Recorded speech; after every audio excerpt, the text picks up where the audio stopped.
Hi there, I'm Jay Trott.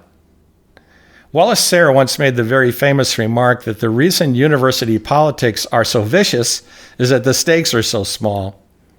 This is a wonderfully witty remark, but it kind of masks the fact that university politics do have a highly destructive effect on good professors. They go there full of idealism and optimism, and basically over the years, they have all this idealism beaten out of them. Irene Dimitrescu has coined the term upward toxicity to describe the faculty environment. Basically, the idea is that the more destructive and abusive you are, the more the university is going to double down to protect you. And we had a rather stunning example of this just recently at the prestigious Juilliard School of Music. A professor there has had a petition signed against him by 500 students for sexual harassment. 500. And he's been there for 30 years.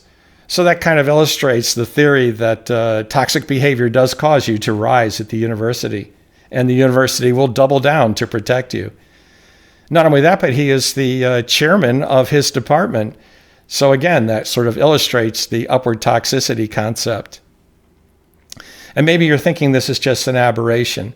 Well, if that's the case, I invite you to read the blistering memoir by Blair Tyndall called Mozart in the Jungle. I guarantee you'll never look at classical music the same way again. Now, as far as I know, there haven't been any novels written about the destructive effect of university politics on good professors. That's why I wrote Margie's Revenge. Basically, the idea is that Henry Larson is a world-renowned chamber musician teaching at a university in upstate New York. And he's been there about 30 years. He's over 60, and he's had all of his idealism beaten out of him. Basically, at this point, he's just trying to coast to retirement and stay out of university politics as much as possible. But then one day, a very pretty associate professor by the name of Margie Hart comes to him with her tale of woe.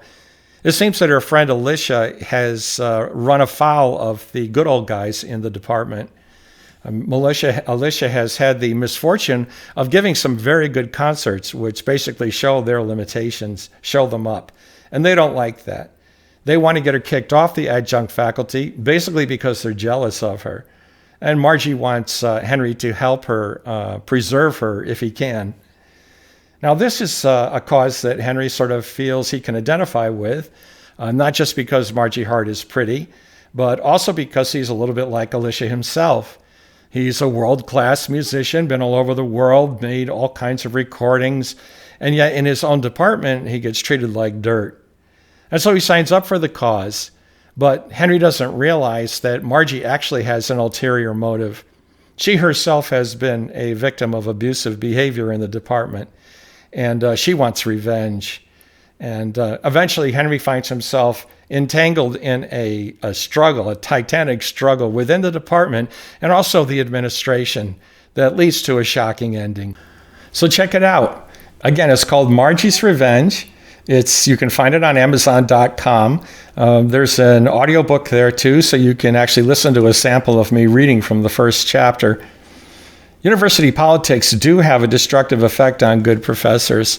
This has been documented in academic studies. And Margie's Revenge, we show this in real life. So check it out. Thanks. Talk to you soon.